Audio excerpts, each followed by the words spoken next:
প্রত্যেকটা মোবাইল ফোনে এই যে সেটিংসের অপশনটা বা এই লেখাটা কিন্তু দেওয়া থাকে, এটা খুঁজে বের করে আপনারা প্রথমে ওপেন করবেন। আমাদের মোবাইল ফোনে আজে বাজে খারাপ অ্যাডগুলো মূলত এখান থেকে আসে। তারপর এখান থেকে স্ক্রল করে আপনারা একটু নিচে আসবেন, আসার পর এখানে দেখতে পারবেন এই যে প্রাইভেসি নামে একটা অপশন আছে, আপনারা এখানে ক্লিক করবেন। এখানে ক্লিক করার পর আরেকটু স্ক্রল করে নিচে আসার পর দেখতে পারবেন এই যে একটা অপশন আছে অ্যাডস, এই যে দেখুন অ্যাডস লেখা আছে, আপনারা এখানে ক্লিক করবেন। এখানে ক্লিক করার পর এরকম একটা অপশন চলে আসবে, এখানে দেখতে পারবেন এই যে অ্যাডস প্রাইভেসি, দেখুন অ্যাড প্রাইভেসি আছে, আপনারা এখানে ক্লিক করবেন।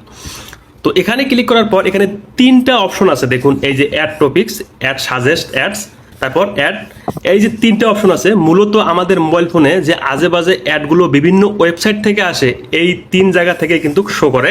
তবে আমি কিন্তু আমার এই অপশনগুলো সব সময় বন্ধ করে রাখি, যার কারণে আমাদের মোবাইল ফোনে বা আমার মোবাইল ফোনে অ্যাড আসে না। এখন আপনার যদি চালু করা থাকে এই তিনটা, তাহলে কিন্তু অ্যাড আসবে। তো এই তিনটা আপনি বন্ধ করবেন, তার জন্য প্রথমে এই যে অ্যাড টপিকস, আমরা এখানে ক্লিক করব। দেখবেন এটা আপনাদের অন করা আছে, আপনি শুধু এখান থেকে অফ করে দিবেন, তারপর ব্যাক করবেন। সেম ভাবে আপনার এই তিনটা অপশন এই যে আমার মতো বন্ধ করে রাখবেন, তাহলে দেখবেন আপনাদের মোবাইল ফোনে আজে বাজে অ্যাডগুলো, পপ আপ অ্যাডগুলো, খারাপ ছবি ভিডিওগুলো আসা সারা জীবনকার জন্য কিন্তু বন্ধ হবে। ভিডিওটা ভালো লাগলে শেয়ার করতে পারেন, সবাই যেন এই কাজটা শিখতে পারে।